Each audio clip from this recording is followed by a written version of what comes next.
Karon, atong masaksihan ang usa ka istorya sa babaeng nawad-an og paglaot sa kinabuhi tungod sa kapait o kapangit sa mga nagkahitabo sa iyang kinabuhi. Ano karon naman kani uli? Tinguli pa baday karon nga bata karon. Unya, unsa man ni? Manong pula kay kang Abel? Unsa nagigat-igat ka sa gawas? Unsa na lang magipulos nimo diri sa balay? Unsa na lang? Ma, di ko man ko practice sa school, ma. And sa mga lipstick ko kayo, nakalimot kong tanggal sa kuwang, makeup. Ambot nimo Sofia, wa jud kay pulos diri nga balay. Giundangan na akong bisyo-bisyo uyab-uyab. Nagtarong naman kong eskwela, pero dili gihapon nila makita akong effort. May pa akong barkada, importante pa ko sa ilaha.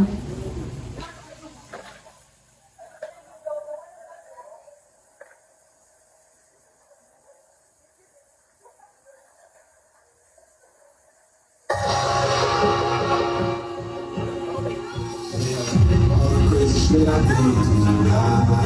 Those are beautiful memories. I just wanna let go for the night. I will be the best that you need.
Hoy, babae! Magkakalaw! Wala kayo law, ha? Ang wala dyan yung sulit! Ha? Wala kayo law! Tumang ka! Wala kayo nilagkadesa! Tama ka! Alam ka! Ikaw! Ikaw! Kontra ka itong pamilya dito, ha? Nagulang ni mo! Yung mga anak! Katulad niya ito din! Ikaw-lingaw! Magkakalaw! Magkawag na!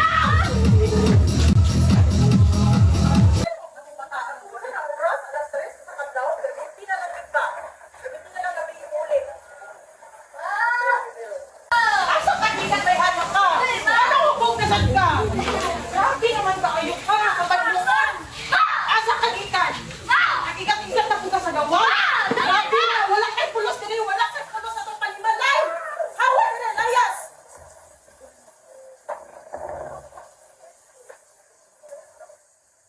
Siya di ba nag-viral sa campus na nasaktan sa wife na kauban sa bana sa bar? Yes, Jax, patulog na ay pamilya sa kadaghan-daghan. Si Sofia man eh. Anong viral na kayo ning bataan ni? Bantay ra ninig uli na ko. Bantay ra gyud. Bantay ra gyud ni. Ma, Mayo kay nana ka. Unsa niya ako nakita diri sa social media? Ni-upload ni nag-upload imong video. Nakakita ang taang tanang kalibutan na itong mga galingan dire. Ano mo? Wata ka di ko para mahimong kadit. Wata ka di pa eskwela para mahinaali ka. Ngano ka? Gitapoy ako mga palakutin mo. Gitapoy ako nito. Wala dalas mo diri malaya. Gitapoy ako nito. Ha? Panawa ni mong nawang diri. Panawa. Panawa. Ulaw kayo sa tigpapresahan. Ulaw kayo sa itong silingan. Wa kay pulos. Gitapoy ako. Gitapoy ako padaki sa imo. Unsaon man ta ka. Unsaon ta ka. Layas! Layas!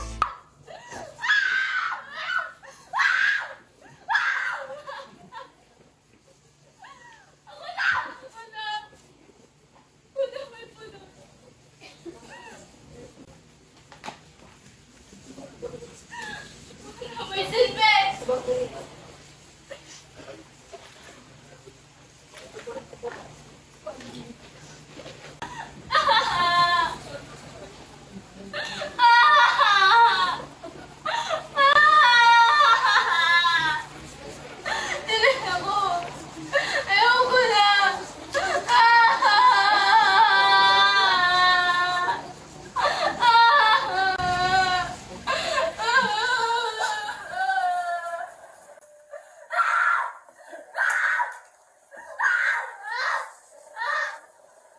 Sofia. Unod ang pulong sa Ginoo sa John 8:4-11. Miingon sila kan Jesus, magtutudlo kining babayhanan na sapan nga nanapaw. Sa atong balaod nagsugo si Moises nga ang magbuhat sa ingon kinahanglan batuon hangtod mamatay. Karon unsa may imong mas ikasulti? Gisulti nila kini aron pagbitik kaniya og sa ingon ikasumbong nila siya. Apan mitikubo si Jesus og misulat sa yuta ginamit ang iyang tudlo. Ug samtang nagbarog sila didto nga nawatanan, mituyhad si Jesus ug miingon kanila, bisag kinsa kaninyo nga wala makasala maoy paunahag pagbato kaniya. Unya misulat siya pag-usab sa yuta. Sa pagkadungog nila sa gisulti ni Jesus, nagiyahay silang pamahawa ug naguna ang mga tigulang. Nahibilin si Jesus ug ang babayi nga nagbarog gihapon dito. Si Jesus mituyhad ug miingon kaniya, hain naman sila, wala ba'y nagpabilin aron pagsilot kanimo? Wala, siya motubag.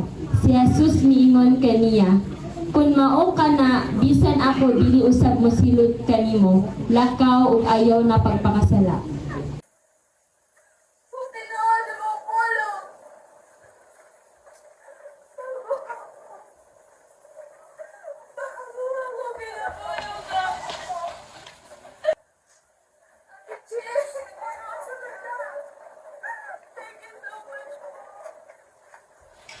Kabalaw ka. Nag-away kami ni Mama. Magkakapit ko magpakamatay.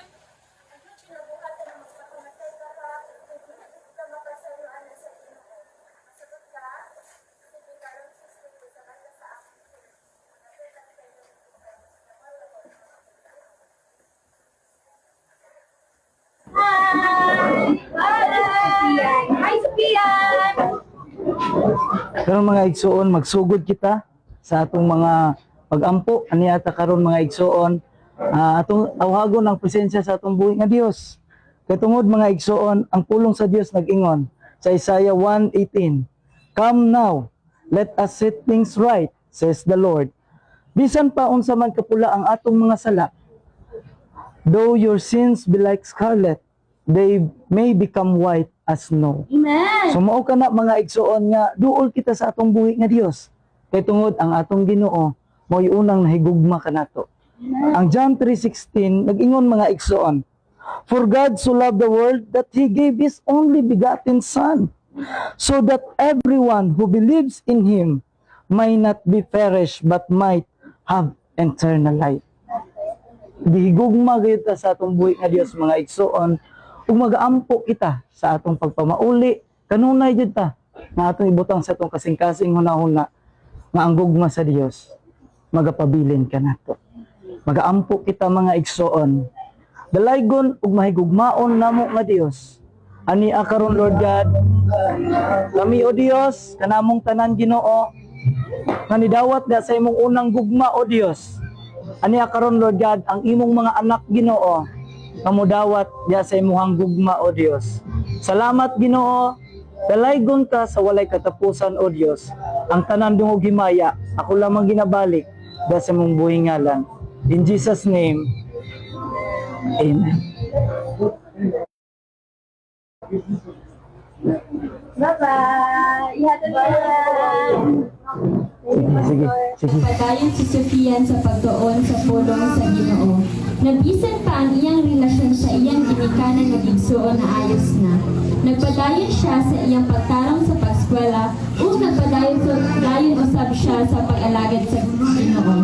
Kung gibati ka kagubot, kabuat, kakapoy sa kinabuhi igsuon, tan-aw nimo na murag wala ni padunglan ang imong kinabuhi. Tanan plano nimo palpak. Pilit nimo bugaw na kaayo ka tungod sa mga kaaging dili maayo. Tungod sa Ginoo kay siya lang ang makatubag o makatabang sa atoa.